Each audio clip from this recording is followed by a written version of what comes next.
এইবাৰ বৰপেটা ৰোডত প্ৰবঞ্চক চক্ৰৰ নতুন জাল। বৰপেটা ৰোড সত্ৰলৈ যোৱাৰ পথত এগৰাকী মহিলাৰ পৰা লুট কৰি নিলে সোণৰ গহনা। প্ৰবঞ্চক চক্ৰই পথচাৰীক ৰুমাল এখনেৰে সন্মোহিত কৰি সোণৰ গহনা লুট কৰি নিয়ে। প্ৰবঞ্চকৰ এই নতুন কৌশলক লৈ বৰপেটা ৰোড চহৰত আতংকৰ সৃষ্টি হৈছে।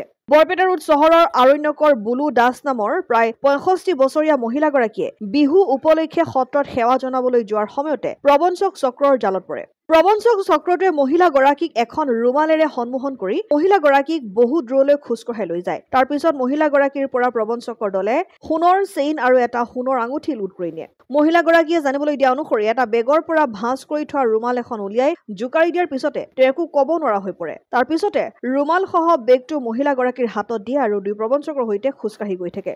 সত্ৰত সেৱা জনাই ঘৰলৈ ঘূৰি আহি মহিলাগৰাকীয়ে তেওঁৰ গহনা আৰু ধন লুট কৰি নিয়াৰ কথাটো ফোন কৰি পুত্ৰক অৱগত কৰে।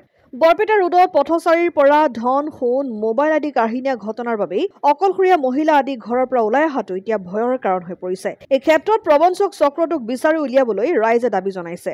মই ৰাতিপুৱা 11:30 বজাত নামঘৰত গৈছো আৰু নামঘৰত যাই এইখিনি মানে দুৰ্গা মন্দিৰ এইখিনি পাৰ হৈ যে ৰঞ্জিত মেডিকেলখন আছে যে থানাৰ ওচৰত সেইখিনিতে তাৰমানে এটা ল'ৰা আহিছে আৰু সি হিন্দী দি গৈছে বোলে আন্টি হেৰি ৰঙিয়াত যাম মই কোনফালে গাড়ী তাৰপিছত মই কৈছোঁ চিমলাগুৰিত যা মই কৈছোঁ চিমলাগুৰিত যা তাৰ পৰা ভাল গাড়ী পাবি নহ'লে ষ্টেচনত যা ট্ৰেইনত গ'লেও ভাল পাবি। তাৰ সেইখিনি কৈ থাকোঁতে এটা ল'ৰা আৰু আহিছে আহি পেলাই কৈছে বোলে হেৰি কি হ'ল মাহী এনেকৈ সুধিছে মোক মই বোলো সি মোক মানে ৰঙিয়াৰ হেৰিটো দেখি দি নাই মইতো নাই মই আৰু কি দেখি দিম তুমি দেখি দি নাই। তাৰপিছত তাহোন দুটাই কথা পাতিলা অলপ সময় কথা পাতি ঘূৰি আহিছে মানে সি কৈছে কি মই বিহাৰ যাম বিহাৰত ঘৰ মোৰ। তাৰপিছত হেৰি মোৰ বিহাৰ যা তুমি তাৰে পৰা কোনে গ'লা বঙাইগাঁৱৰ পৰা একে যে আহিছা আৰু সি একো কোৱা নাই। তাৰপিছত যিয়ে নহওক মই কৈছোঁ যা তুমি তুলে দিয়া সেইবাৰ মই যাই আছোঁ কিন্তু ৰখা নাই ক'তো যাই নামঘৰত যাম বুলিও কৈছোঁ মই নামঘৰত যাম নামঘৰত পাইছোঁ মই নামঘৰটো দূৰৰ পৰা দেখিছোঁ কিন্তু সেইখিনি মই টাৰ্ণিংটো লৈ গুচি গৈছোঁ আৰু ইফালে চিধা চিধা নামঘৰত নুসুমে ইফালে গৈছোঁ যাই এইবাৰে যে মা দুৰ্গা হেৰিখন আছে যে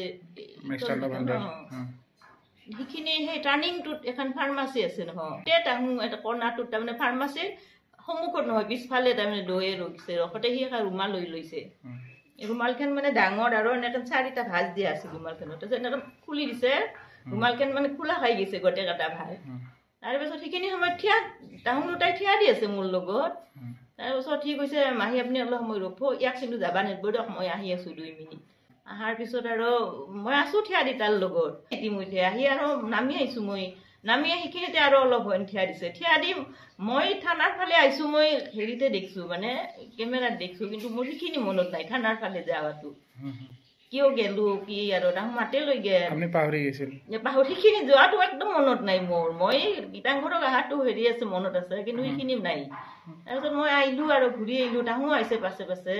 তাৰপিছত মই গীতাংঘৰ ফালে আহিছোঁ বৰপেটা ৰোড ক্লাবেদি এনেকৈ তাহোঁ তাৰে পাছত তাহোঁ দুটা নাই আৰু মোৰ হাতত এখন বেগ দিলা তাহোঁ তাতে সেইখিনি বেগ এখন দিলা বেগৰ ভিতৰত সেই ৰুমালখন আছে তাৰমানে। মই নামঘৰত সোমালোঁ সোমে মেটক গকুলৰ তলত বহিছোঁ।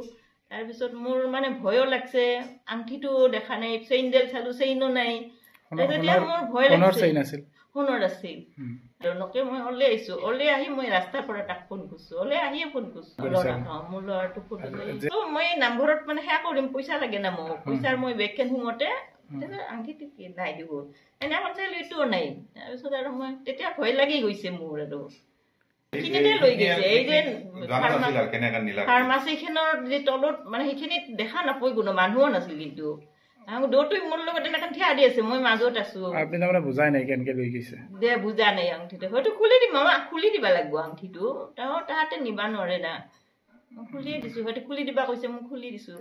নামঘৰত ভাগৰ লাগছে বেয়া লাগছে মানে মই কি কৰোঁ আৰু মানে হেৰি পাৰা নাই কাক কওঁ মই পাহৰি গৈছোঁ তাৰমানে মই বস্তুটো তাহাঁতে আঙুঠি মই যে দিব নালাগে সেই বস্তুটো ভাব নাই আৰু মোৰ এতিয়া মই বিচাৰোঁ কি চেইনডাল নিছে কিন্তু আমাৰ নিৰাপত্তা নহয় হৈ গৈছে না এইখিনি ওলাই যাওঁতে অকলে গৈছোঁ এইখিনি এইটো ঘৰ সেইখিনিতে কৰিছে আৰু মই কৈছোঁ মোৰ আৰণ্যকত ঘৰ এইখিনিতে ঘৰ মোৰ আৰু থানা ইমান থানাৰ ওচৰত ওচৰতে নহয় ওচৰতে দিয়াচোন আৰু এনেকৈ বুলি থানাখন পাই এতিয়াতো বাহিৰ ওলাব মানে ভয় লগা হ'ল দেখোন। অসম আদিত্য বৰপেটা।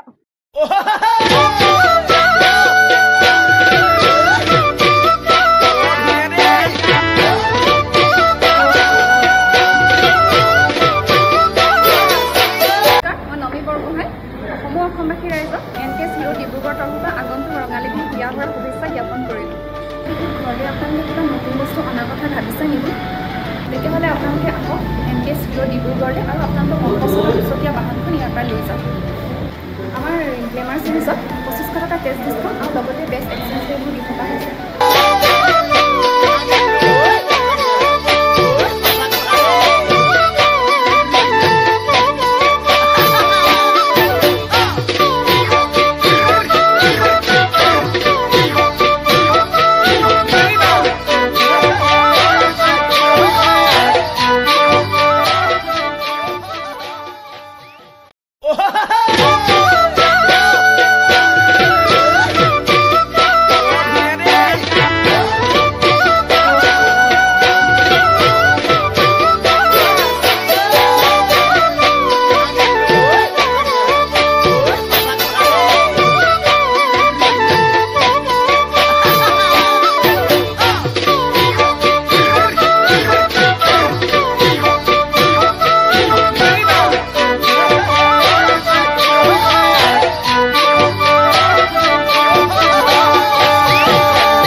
আপোনালোকৰ বিহু লাগিছে নাই আমাৰ কিন্তু ডিলাৰত লাগিছে